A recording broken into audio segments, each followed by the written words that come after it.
हाँ जी, अस्सलाम वालेकुम। कैसे हैं आप सब? उम्मीद है आप सब खैरियत से होंगे। इस तरह है कि आज जो हम दो टॉपिक्स पढ़ने लगे हैं, वो जो हमने अब तक पढ़ लिया है उसका ख़ुलासा है, ठीक है। मगर ये दोनों क्वेश्चन वेरी इंपॉर्टेंट हैं, जैसा कि macroscopic characteristics of forward and reverse reaction, ये भी इम्पोर्टेंट है, and macroscopic characteristics of dynamic equilibrium, और ये भी जो है वेरी वेरी इंपॉर्टेंट है, ठीक है। तो सबसे पहले हम ये जो है फॉरवर्ड और रिवर्स रिएक्शन के कुछ कैरेक्टरिस्टिक्स देख लेते हैं, ऐसी खसूसियात देख लेते हैं। पेपर में ऐसे भी सवाल कर सकता है कि फॉरवर्ड और रिवर्स रिएक्शन में डिफरेंस बयान करें, फ़र्क बयान करें, तब भी आप ये लिख सकते हैं, ठीक है। कहता है it is a reaction in which reactants react to form product. Forward reaction कौन सा रिएक्शन होता है जिसमें रिएक्टेंट आपस में मिलते हैं और प्रोडक्ट बन जाती है, इसे हम कहते हैं फॉरवर्ड रिएक्शन। जबकि रिवर्स रिएक्शन कौन सा रिएक्शन होता है? It is a reaction in which product react to form reactants. Reverse reaction वो रिएक्शन होता है जिसमें प्रोडक्ट आपस में मिलकर रिएक्टेंट बना देती हैं, ठीक है। It takes place from left to right. अगर आप इसको देखेंगे फॉरवर्ड रिएक्शन को, तो ये लेफ़्ट से राइट चल रहा है, ठीक है।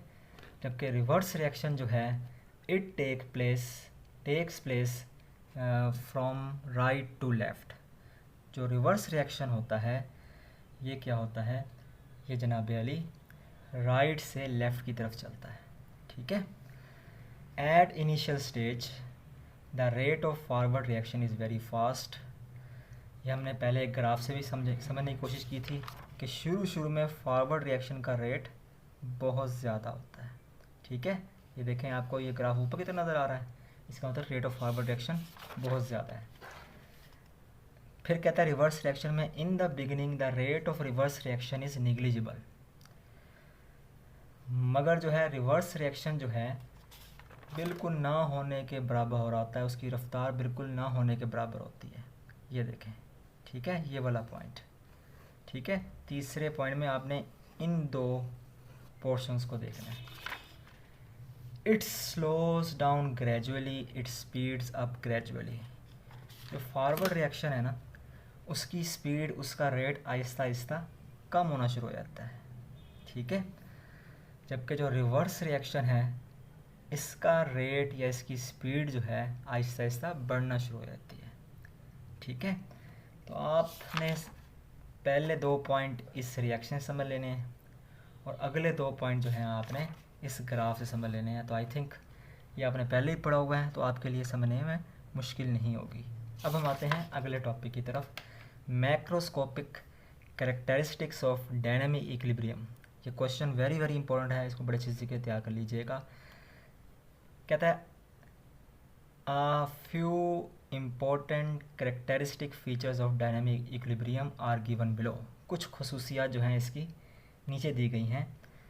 An equilibrium is achievable only in closed system in which substance can neither leave or nor enter। कहता है इक्विलिब्रियम सिर्फ वहीं पर हासिल होगा, वहीं पर हम अचीव कर सकते हैं जहाँ पे सिस्टम क्लोज हो। सिस्टम क्लोज हो, मैंने आपको पहले ही बताया था, सिस्टम क्लोज होगा तो रिवर्सिबल रिएक्शन होगा, रिवर्सिबल रिएक्शन होगा तो इक्विलिब्रियम हासिल कर सकते हैं, तवाज़ुन हम हासिल कर सकते हैं, ठीक है। सिस्टम को क्लोज होना चाहिए ताकि कोई चीज़ ना तो मज़ीद इसमें इंटर हो, ना ही इससे बाहर निकले। फिर वो कहता है at equilibrium state reaction does not stop, forward and reverse reaction keep on taking place at the same rate but in opposite direction. वो कहता है इक्विलिब्रियम स्टेट में रिएक्शन रुकता नहीं है, क्योंकि यहाँ रिवर्सिबल रिएक्शन हो रहा होता है, ठीक है। तो अगर फॉरवर्ड रिएक्शन हो रहा है तो साथ साथ रिवर्स रिएक्शन भी हो रहा होगा, लेकिन दोनों की सिमत एक दूसरे के मुखालिफ होगी। जैसे अभी मैंने आपको बताया, एक रिएक्शन लेफ़्ट से राइट चलेगा, दूसरा रिएक्शन राइट से लेफ़्ट चलेगा, ठीक है। तो हमने क्या पढ़ा कि इक्विलिब्रियम की हालत पर रिएक्शन रुकता नहीं, रिएक्शन चलता रहता है। फॉरवर्ड और रिवर्स रिएक्शन दोनों ही एक बराबर रफ्तार के साथ, एक बराबर रेट के साथ मुखालिफ सिमत में जो है वक़ूअ पज़ीर होते रहते हैं। At equilibrium state the amount concentration of the reactants and product do not change, even physical properties like colour density remain the same. वो कहता है कि जी इक्विलिब्रियम की हालत पर रिएक्टेंट्स और प्रोडक्ट की जो है मिकदार तब्दील नहीं होती। ठीक है, अगर ये 50 है तो ये भी 50 ही है, दोनों की मिकदार बराबर रहेगी। ठीक है, अगर इनकी कंसंट्रेशन तब्दील नहीं होती, इनकी अमाउंट तब्दील नहीं होती, तो कहता है इसकी फ़िज़िकल प्रॉपर्टीज़ भी तब्दील नहीं होती, कलर भी तब्दील नहीं होता, डेंसिटी भी तब्दील नहीं होती। ठीक है, डेंसिटी आपको पता है, डेंसिटी किसी चीज़ के हल्के या भारीपन को ज़ाहिर करने के लिए इस्तेमाल की जाती है। ठीक है, तो ना तो अमाउंट तब्दील होगी, ना ही कलर तब्दील होगा, ना ही डेंसिटी तब्दील होगी। किस हालत में? इक्विलिब्रियम की हालत में। An equilibrium state is attainable from either way starting from the reactants or from products.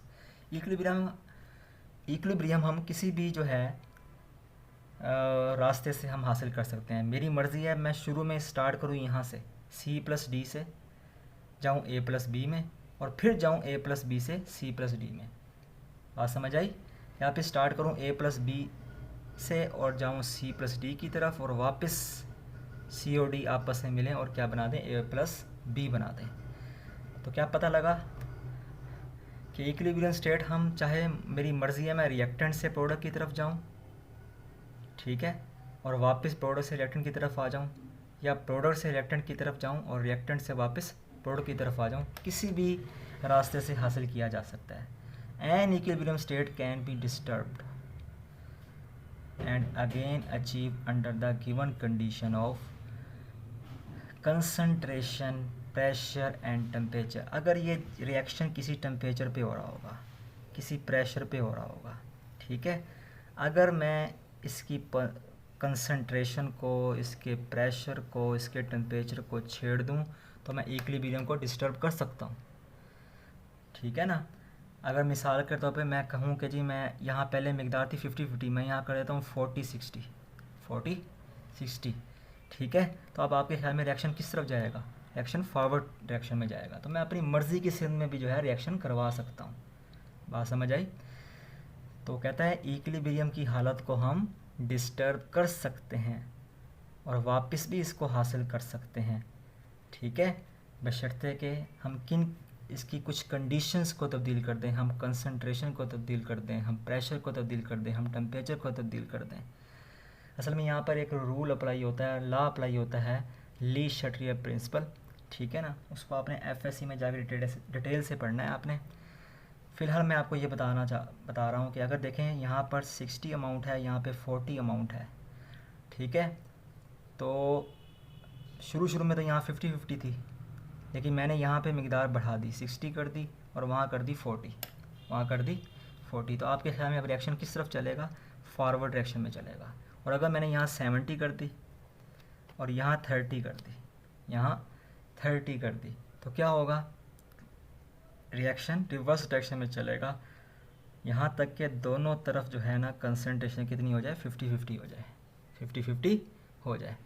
तो रिएक्शन फिर दोनों डायरेक्शन में चलना शुरू हो जाएगा। जब 70-30 था तो रिएक्शन रिवर्स डायरेक्शन में चला। ठीक है, जब 60-40 था, 60-40 था तो रिएक्शन किस डायरेक्शन में चला? फॉरवर्ड डायरेक्शन में चला।